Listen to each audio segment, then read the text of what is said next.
not a fantasy. It is the real thing. The real thing being the alternative universe. I'm Jeff Strich. Welcome. It's Friday night. Your work week is over. You are home or you're out and about because you can take me with you. So glad you are here tonight, date night. And thank you for tuning to newclevelandradio.net. How are you? Friday evening, as always, I am pumped to be here. I've got great music from the last 3 decades, present day, 70s. It is going to be a hoot. Also, first installment or debut show of the Songwriters Corner. That's at the bottom of the hour. I'll talk a little more about that at the next talk break. But I am looking forward to that. We're going to be speaking to a gentleman by the name of Rick Cooper. But again, more on him. I am live on the TuneIn Radio app. Find it, download it, search New Cleveland Radio. I am live on Mixlr.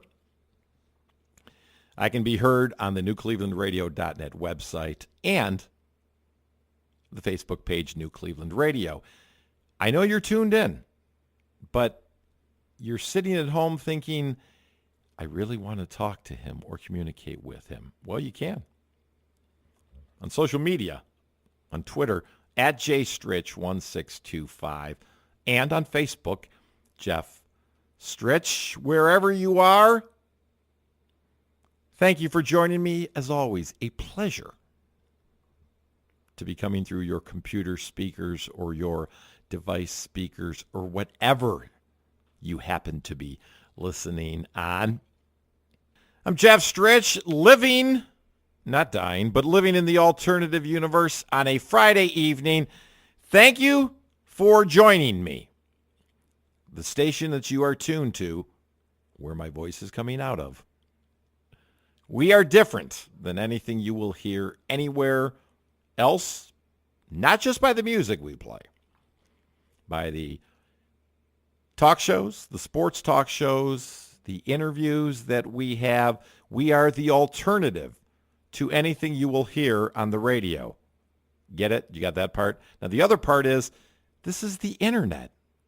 We can be heard anywhere around the big blue marble, and I like to think that we can be heard way out in deep space, way out in the universe. Alternative universe? Not that difficult to comprehend. I'm with you up until the 11 o'clock hour tonight. Songwriters Corner coming up in about, we'll call it 8 minutes. I got to get a couple tunes on before that. We're going to be speaking with, well, we're not going to speak with Rick Cooper yet, but just hang around for about 8 minutes, and you will be with me for the first installment of the Songwriters Corner. I'm looking forward to this. This is the first installment of what will be, I know it will be, a regular Friday night segment called the Songwriters Corner. Now, I have to explain how I met this gentleman. We've actually never met face-to-face, but the gentleman who I'm going to explain how we met, his name is Rick Cooper. About a month and a half ago, I received an email. And the email said, I really liked the article you wrote about Harry Chapin. And I thought to myself, I have no idea what this man is talking about. Was banging my head trying to figure out what he was talking about. So finally, it took a while, but I remembered that I had written an article in a blog about why Harry Chapin deserved to be in the Rock and Roll Hall of Fame. I obviously am a big Harry Chapin fan. Well, this gentleman, Rick Cooper, emailed me about that article, and we began communicating back and forth, talking about how much we liked Harry Chapin, and then how much we liked music, what we were interested in, and we got to talking. And here, Rick is an amazing lyricist, amongst other things, and we have been communicating on a regular basis and came up with this idea called the Songwriters Corner. And let me tell you a little bit about Rick, because he's kind of a shy guy. But again, I've never met the man face to face. He grew up in Ohio, and there's nothing wrong with that. Of course, this show is based in Brecksville, Ohio, a suburb of Cleveland. Now, he graduated from Ohio State, and that, I'll get to that, why that is somewhat pertinent to this conversation. He has been in the music business, or as a published lyricist, since 1975. He's going to talk a little bit about the people that and groups that he has worked with. He has written songs on 15, that's right, 15 different CDs, plus covers of songs that have been recorded by the Dolly Rots, which is a punk rock band from L.A. He has written 2 books. His second book, For the Record, just came out last year, and he sent me a copy of that, and it is an amazing book, because I love to read about how groups, solo artists, how they came up with an idea, especially if it's some kind of historical preference or historical significance about a song. And Rick has done one of those, but we're not going to jump ahead. And the group that he made his impact with, or actually the lead singer, is a group by the name of McGuffey Lane. They're based in Columbus. The lead singer, John Schwab, and Rick became good friends. And Rick has collaborated with John on many songs, but we wanted to highlight, at least I did, the things that Rick liked the best, that he is most proud of. And believe me, he has many, many songs. And I'm sure if he came up with a top 15, he wouldn't even know how to rank them, because when you write a song, you're extremely proud of it. But per his request, the song is written by Rick, and it is going to be performed by John Schwab. It's called Crack of Dawn. Now, after this, we are going to be getting a call all the way from Florida. And Rick is going to talk to us. He's going to tell us about the song, and we'll talk about some other things musically. But give this a listen, please. This is John Schwab with Rick Cooper's Crack of Dawn, newclevelandradio.net, the radio Cleveland deserves.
This rain is pouring down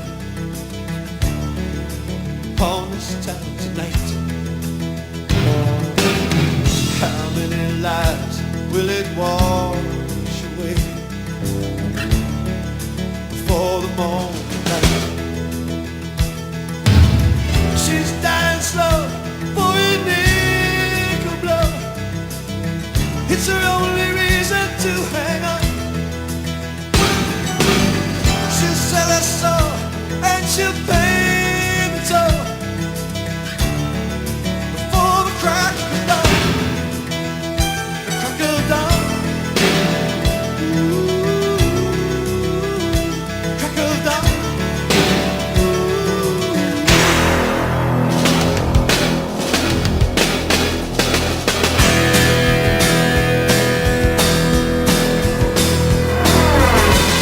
The good times just a place in life, waiting for that nice blast. Katie's living for the moment, but the moment never seems to last. Her baby's crying in the corner. The cops are at the door. No one knows what's going on. Katie's on the floor. It's the crack of dawn. Crack of dawn. The crack of dawn. Crack of dawn.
From the Just a Few Words Between Friends, featuring the lyrics of Rick Cooper CD, that is John Schwab with Crack of Dawn. And we are going to hear more than a few words from Rick. He's going to talk about that song, amongst other things. And by the power of telepathy and the fact that I can look at the screen when the phone rings, he is going to call. We're just waiting for him to call in. Rick's going to talk about the song, the backstory, and we will be good to go once he calls in. He's an amazing individual.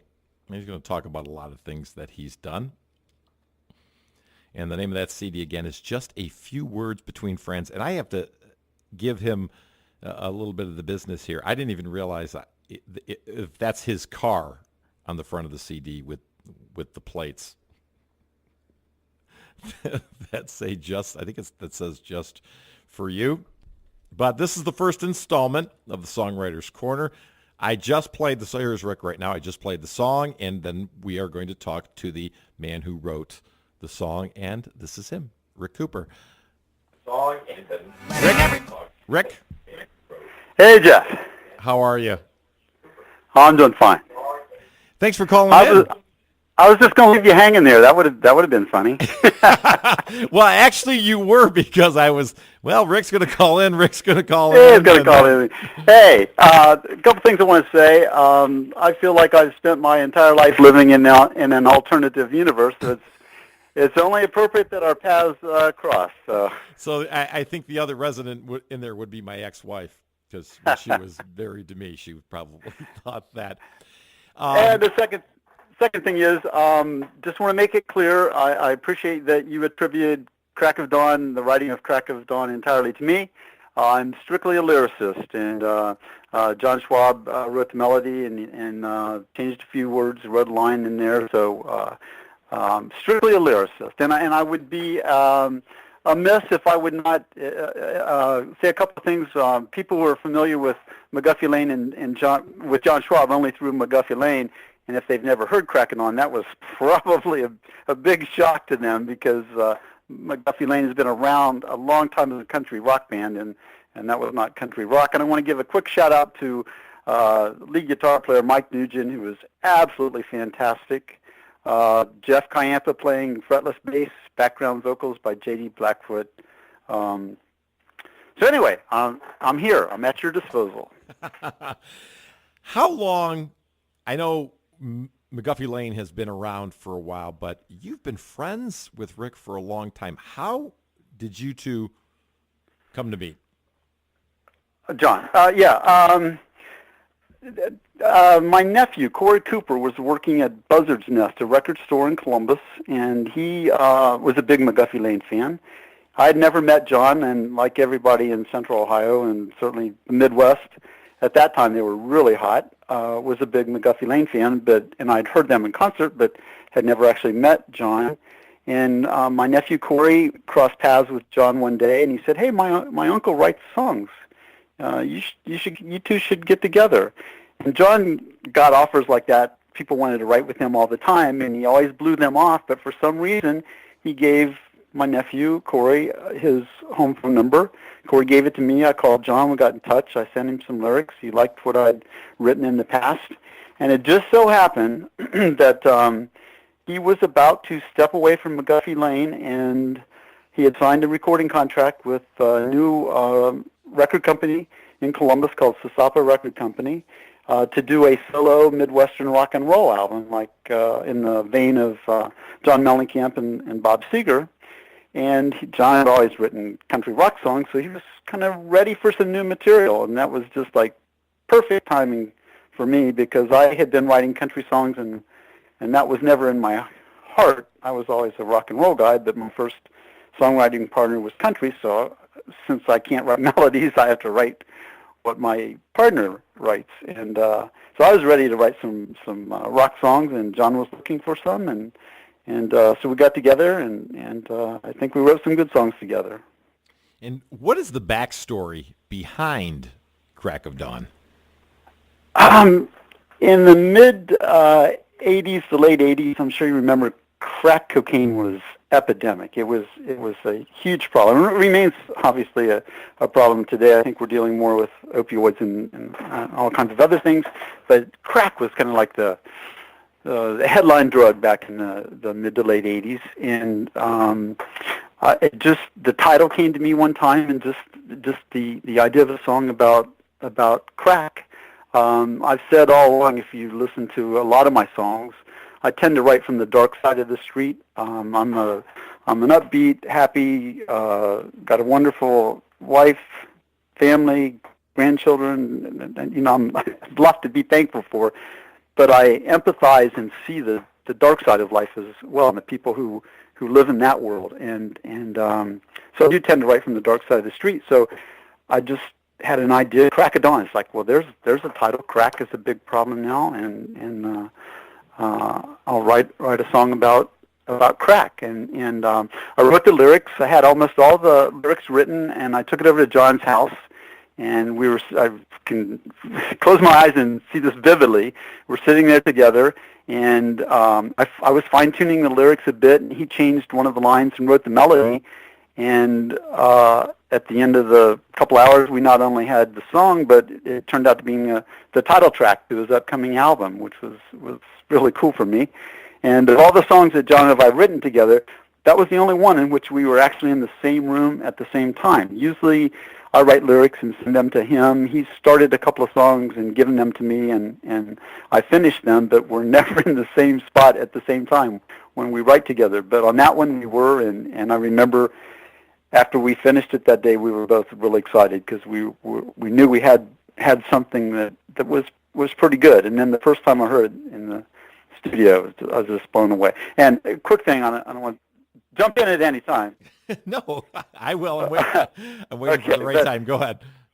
I mentioned John was looking to do a Bob Seger, John Mellencamp type of Midwestern rock that was really big at the time, if you remember the late 80s. John even planned on bringing in Kenny Aronoff, Mellencamp's drummer at the time, to play on drums. And I later went to work for the record company, but I was not working for Sasapa at the time. I went to this, John and told me to come down to the studio, and I went in the studio, and there is Kenny Aronoff sitting at the drum kit, and I met him and talked to him a bit, and then I got to watch and hear him play drums on Crack of Dawn, a song that I had co-written, and what a thrill that was. And for people, maybe most of your audience may not be familiar with the name Kenny Aronoff, but he was John Mellencamp's drummer on almost all of Mellencamp's big hits. For the last 20 years, he's been playing and recording with John Fogerty of Creedence, CCR, Creedence Clearwater Revival. He's played on countless sessions for artists from Paul McCartney, Ringo Starr, Bruce Springsteen, Rod Stewart, Bob Seger, Meatloaf, Adele. He plays the Kennedy Center Honors. He plays the Grammys. I mean, he's probably the hardest working guy in rock and roll. And to have that guy play on he ended up playing, I had 6 songs on Crack of Dawn album, and Kenny played on all 6. And we actually co-wrote, his name is on one of our songs. He actually co-wrote a part to one of our songs, A Helping Hand. So that was a tremendous thrill. So that's why I wanted you to play, if of all the songs that John and I've written, Crack of Dawn sort of defines us. It's our seminal song, and I'm glad you played that one. And it's great to hear it on the radio again. I mean, it came out in 1990, so it's gotten some airplay around the world, and it's still. You're in the music industry, you know how streaming music, songwriters make no money anymore. Most songwriters make no money anymore, and I get minimal royalties, and the royalty statements show that I make .0009 or something on every time the song is streamed. So the income stream has gone way down, and it's not in the record stores, so it's on iTunes, but the record company's defunct, nobody's pushing that song, so it's not on the radio. So it's actually good to hear it on the radio again, and I appreciate that. One question that I'm always curious when I talk to bands or songwriters. You mentioned Crack of Dawn. The title came first, or was it just the idea of Crack and then you said Crack of Dawn, then the lyrics next? Or is it easier to do that, or do the lyrics come first, then do you incorporate the title out of the lyrics? I can only speak for me. My formula is different from every other writer, and my formula varies from song to song for me. Crack of Dawn, the title, it just came to me, and usually the hook, the title, the gist of the song is what comes to me first. And I've been fortunate. You mentioned the books that I've written. The second one was fairly easy. The most recent one, for the record, was fairly easy to write because I included my lyrics in some poetry and short stories. So that was already written, and then I wrote the backstory behind all the works, and that was easy because I'm a writer, and I just wrote down what happened. But the first book I co-wrote with Mark Davis was a suspense novel published in 1990, and called Family Reunion. We worked on that for 7 long years, ready to kill each other every other day. It was an excruciating process, but it's extremely rare for a first-time novelist to get a novel published, and we did.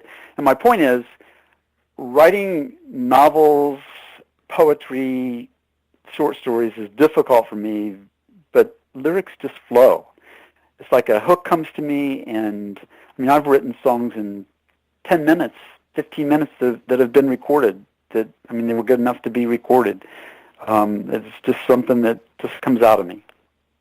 7 years to write that book? That's well, we were at the beginning of that novel. We were not right. What we wrote initially was horrible, and we tried to alternate chapters, and it didn't work because our styles were different. So it ended up that I would do all the original writing, Mark would edit and add stuff, and then I would cross out what he added and then give it to him, and then he would cross out what I, we would argue for hours over a single word. It was that, we were both that anal about it, and my wife was, it's lucky our marriage survived that time. Plus, I was still writing songs. I had a full-time job and a part-time second job. I was running. I had a family. It was tough. It was not, but we stuck at it for 7 years. In fact, and this is off topic, but there's a literary agent. He's now deceased, named Scott Meredith. We sent a query to him with the synopsis of our book, and he wrote back and he said, "You guys can write. You have a decent idea here, but it's so hopelessly flawed. You should give this one up and start over." And we took that as a challenge, so we kept working on it. We ended up with an LA agent, a New York City publisher, Pinnacle, and our book was published. And ironically, the Scott Meredith agency, the guy who said give it up, ended up representing foreign rights for our book, which was like, okay. The irony of that. Now, as a music aficionado, that would be you. The music world lost had a tragic loss. Yeah, I'm still trying to get as many people. I mean, it's just unbelievable. He's such a talented guy. And I know when I was left us with an amazing body of work. Yeah, and I know we were communicating during my Tom Petty tribute, and you must have a top 5. You must have a story or being in the music business. Of the people both. I put you were asking for people to do a top 5, and I did. I was real. I mean, I don't know. You read my lyrics. I wear my heart on my sleeve, and I can be very emotional. And I never met Tom Petty, loved his music, and deaths like that, and that's right on top of the massacre in Las Vegas, which I had friends out there. Fortunately, they were okay, but I mean, just horrified by that. And then Tom Petty, it's just a really dark period. And I put together a top 5, and then and I think I texted it to you. But after that, I looked over and it's like, well, no, I would have changed that. And I'm so bad at top 5s, I can't. And you mentioned I could do a top 15 of my own songs. They change all the time, so I can't really. But "Woman in Love," I totally overlooked that song. You played that, and it's just like, wow, how could that not be on my top 5? But I do have a Tom Petty story. If you got a quick moment. Of course. I'm friends with a singer-songwriter down here. I live in Florida, named Saul Varon. And people listening might be saying, well, it's Verone. Professionally, he's mostly known as Saul Verone. His name is actually pronounced Varon, but whenever it was billed or anything, people started calling him Verone. That's how they saw it. So he goes by Saul Verone. But anyway, I'm going to call him Saul. We met a few years ago. He's a very talented singer-songwriter, a couple years older than I am, so he's kind of in semi-retirement, but he still plays a lot of gigs around, and he is really good, really entertainer. Back in the day in Miami, he had a band, and they did really well. But when he was, and he's recorded a couple of my songs, and we've done some YouTube videos, and he plays my songs at gigs, so I especially like him for that. But Anyway, Saul went to the University of Florida. He was living in Gainesville, and that's Tom Petty's hometown. And when he was going to college, he was in a band back then. And one of his bandmates was a guy by the name of Bertie Ledden, who later became a founding member of the Eagles and is in the Rock and Roll Hall of Fame, which is pretty cool. He was in a band with Saul. And Saul told me the story. He said the drummer in his band was friends with this local high school kid who would hang out with these college guys occasionally.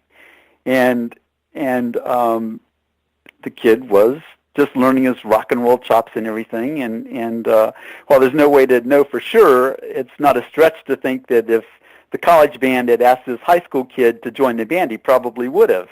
And that high school kid was Tom Petty. and Saul remembers him as kind of like this sullen kid. You know, he was okay, but not overly talented. And then Saul went away for a while and came back and went to hear this kid. And he said, wow, this guy's gotten really good. And the drummer later became Tom Petty's sound man and did something else and invited Saul to a Saul and his wife to a Tom Petty concert. So Saul got to go on the bus and backstage and all that. And, you know, that was that sullen kid who used to sit in the corner and listen to these college guys play. And I'm just saying, Saul was in a band that had Bernie Ledden, a future Eagle, in it, and it easily could have had Tom Petty if they'd asked him. And that's two Rock and Roll Hall of Famers, which is pretty cool for Saul, actually. When you like a band, and I'm speaking in general, when anybody likes a band and they really, really like them and love them, it's very tough to do a top five. What I was trying to play during the tribute, what I thought everybody would, some of the songs everybody would know. Now, if you're a big fan, of course, you're going to know those songs. But there are people who are on the fringe who might only know Refugee or Breakdown. And I was trying to cover all the bases, so to speak. But I think you heard me say at the end of the show, I would need 2 more hours. And I don't think that if I had said a top 5 before that show began, my tribute to Tom Petty, by the end, it would have changed, because when I was trying to pull up songs, again, I only had 2 hours. I kept saying to myself, oh my gosh, I love that song. And then I'd go over to one of his other albums and I'd say, oh my gosh, I like this song off that album, that song. So it's very tough to give, to have a top 5. Now, you mentioned that you would have put Woman in Love on yours. And what were the other 4? Do you remember those? My number one, and again, I go with a lot of the hits, and sometimes that's because radio forces that on you. Or record companies, this is going to be the single, whether the artist likes it or not, and people tend to like what they hear. But with Tom Petty, he had so many radio hits that you don't have to go deep into the catalog because they're all great hits. But my all-time number one, I think, is, and again, that can change, but American Girl. And part of that is my granddaughter, when she was much younger, my wife took my granddaughter to Chicago, and they went to the American Girl doll store and did the whole thing. So I put together an American Girl video to Tom Petty's American Girl, and so that's one of the reasons I like it. But a lot of people pick Free Falling, and I was a skydiver at one time, and would probably do it again. But I like that, but I like a little deeper. I like The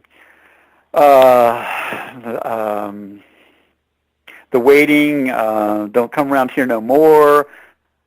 And again, I'd forgotten A Woman in Love, but you played that, and it's like, oh, how could I forget that? A little deeper, You're So Bad, and How Can You Stop Dragging My Heart Around with Stevie Nicks? How can you not like that? Mary Jane's Last Dance was on my top 5. I mean, it's just, I Won't Back Down. I mean, yeah, right. Like, we can go on and on. Where do you stop? It's just, and go back with what? I think Breakdown started, I think that got his first attention, and I mean, it's just his body of work is amazing. Well, a couple things before we wrap up, and we have to talk about these over the air. You're an Ohio State graduate. Go Bucks. I went to Maryland. Go Terps. Do Terrapins. Prediction for tomorrow afternoon. How bad is it going to be? Yeah, there's no question about the winner. I don't know. Maryland has done well this year. They beat Texas first game. I watched that game. And I think the Buckeyes. I'll even give you a score. What? 45-10. How's that? That's that's pretty good. You might even go 52-10 because Ohio State. But you had me on the show tonight. I can't do that to you. Now, I'm writing down. I said 45-10, but I'm writing down a different number. Yeah, don't even tell me that off the air when we talk after this ends. And one other thing, at the end of this show, my show, I always play something a little bit, I say obscure, but maybe off the beaten path. And we talked, I do believe I am going to make, not music history, but I will be the answer to a trivia question at the end of the show. Okay. And that is, I will be the first person to play Crack of Dawn, the live version. Oh, okay. Air. You will be. I don't think that has ever been played live. That was recorded at Bourbon Street, probably now defunct bar in Columbus. So I was there that night. I'm glad you're playing that. It's just, there's no pre-recorded tracks or anything. Two guys, John Schwab and Mike Nugent, and Mike is a guitar wizard. And it should, when you listen to him, you need to know that's not his first instrument. He's even better on the piano, but he never plays piano anymore. But piano was his first instrument. He's an amazing guitarist. That you will be the first. And can I tell a couple of quick stories about the live version? Of course. For Crack It On Live. Back in sometime in the 90s, you get to be my age, it all starts fading together. But John played a gig. He had a duo. And I got to correct my book. I had Mike Nugent. It was actually, wasn't Mike Nugent. It was Steve Lynch. John and Steve Lynch opened for Stephen Stills in Columbus, and John closed with Crack of Dawn, obviously the live version. And as he's walking off the stage, Stephen Stills is standing in the wings. John walks over, and Stephen says, "Nice song, man." John told me that, and it's like, it's pretty cool to know that Stephen Stills has heard and liked one of my songs. That was a thrill. Now, let me give you the other end of the spectrum. At another gig, I was there, and John introduced me in the audience, which he often does, before he played Crack of Dawn. And so then he goes into Crack of Dawn. And when there's a break, this guy comes up to me. He's all excited, shakes my hand, and because I'd written Crack It On with John, he's gushing about how much he loved the song. He said, it's one of my all-time favorite songs, and he was so glad to meet me and everything. I'm flattered I'm eating all this up, and so naturally I start talking about the songs, and because I'm the lyricist, I start talking about the lyricist, and I'm talking about crack and a crack house and all that, and I quickly realized this guy had no clue what this song was about. He did not know it was about crack cocaine. He did not know it was about a crack house, and it's like, oh, well, that's one of the perils of being a lyricist. It's like he loved the song but had no clue what the lyrics said or what it was about. The website that people can go to, your website, www.rickcooper.com, what can they find on that site? They will find a hopelessly outdated website because I do a lot of things and I do my own websites and it will show, but they will find a blurb for my current book, which I wrote about a year ago. But if anybody wants to actually, if they couldn't pick out all the lyrics to Crack of Dawn, they can read the lyrics to Crack of Dawn and then I think about 20 other songs there. That's on the lyrics tab. And then I have a videos tab, and I made videos of a number of my songs across all genres. They can hear the Dolly Rots. They can hear some country. Mel Bescher's did an album of my country songs, early country songs. J.D. Blackfoot, just a number of artists. And I did a video of Crack of Dawn. It's kind of hard to watch because it's graphic drug video. And I was a big I'll say this quickly, I was a big fan of Amy Winehouse. And when I did the video, I put her in it. And it's like I had this crazy idea that she's going to see this video and change her ways. And obviously that didn't work out. So you'll see Amy Winehouse in my video. And, I wish she had changed her ways, because what another star that was taken from us way too soon. But anyway, videos of my songs, a number of my songs, lyrics, a little bit more about me, a link to the first novel, how to get the second novel or second book. I'm not trying to pitch any books because I'm actually I have four copies on hand right now. I'm working on getting it in an ebook form, but the way I go, that'll probably be months away. But anyway, that's what's on my website. We will be making this a weekly segment. And now, before you say that, the check is in the mail, right? Because, I don't do this We're for free. signing it right now, yes. Okay. And this will be a weekly segment that we will be having on Fridays at 9:30. And we're not going to mention the songs that we already have planned ahead. But, yes, the check is in the mail. Okay. And we will be geared up to go next Friday, and I appreciate you calling in tonight and talking about the backstory behind Crack of Dawn, and I will be playing the live version at the end of tonight's show. The world premiere of the live version. Premiere. Jeff, it's been a pleasure. I've been listening to your show, and usually I do a lot of my work at night, and I put my work aside, or I multitask and listen to your show. I have really enjoyed it. I think what you're doing is great. It's a good mix of music. You play a lot of things that I've heard through the years, and then music that I haven't heard. I've actually bought some of the songs that you've played that I've never heard before, which is a good thing for artists. I always buy music. Please don't steal music. There are people out there who are counting on you to buy it. But I have bought some music that you've played that I have not heard before. So I really like what you're doing. All right. I appreciate it. Ladies and gentlemen, Rick Cooper, he will be back next week as long as the check arrives. And I'll talk to you a little bit maybe later off the air, or we can touch base tomorrow. All right. Sounds good. Thanks, Jeff. Thanks, Rick. Bye. Bye. That is Rick Cooper, the lyricist for the song we played, Crack of Dawn by John Schwab. And again, Rick will be back next week, and we will be talking about one of the other songs that he has had written lyrics for, or been a part of in some way. I'm Jeff Strich. This is The Alternative Universe on a Friday. Thank you for joining me. Thank you for joining Rick and I in the Songwriters Corner.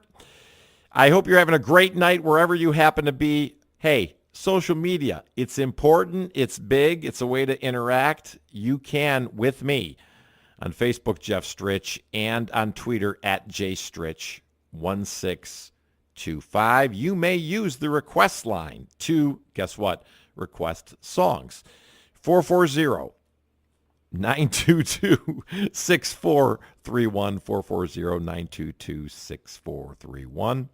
This is New Cleveland Radio.net, the radio Cleveland deserves. Again, a special shout-out / kudos / thumbs up to Rick Cooper for joining me in the Songwriters Corner, our first installment.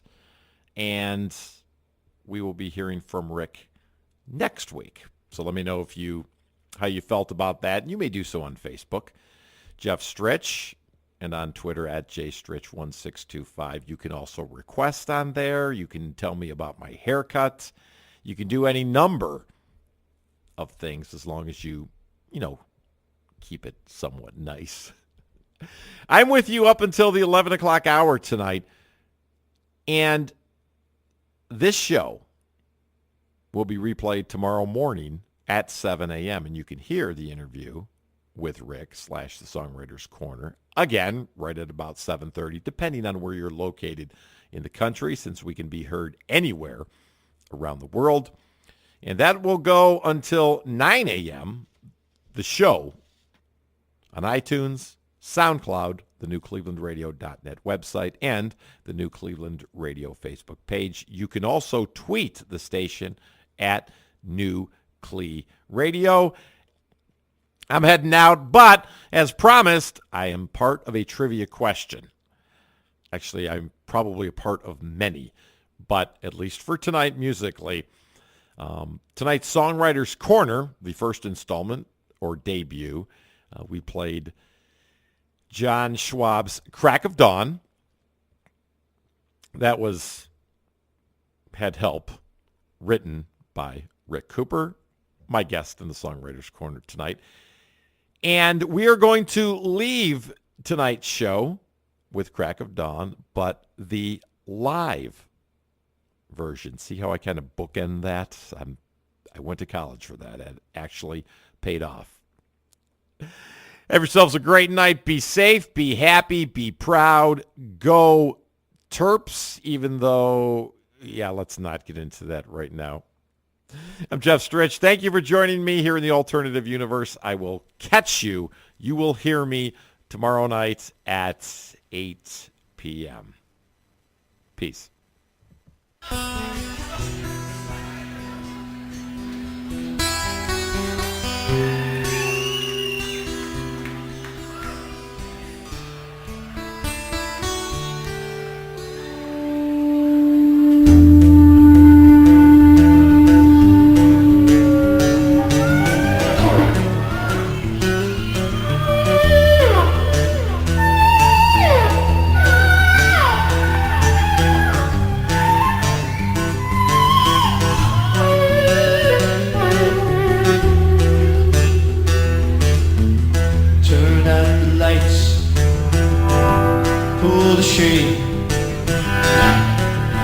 Katie by the door,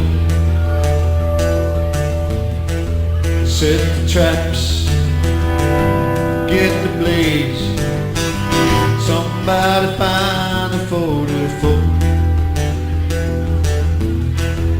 Everybody's gonna party down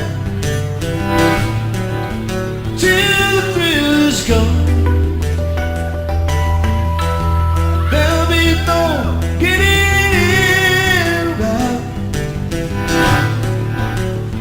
Crack of dawn, devil's rain is pouring down upon this town tonight.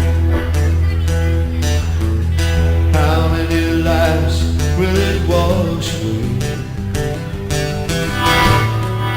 before the morning light? She's dying slow,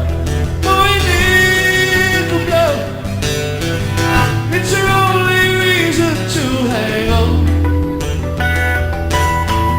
She's her soul, and she'll pay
good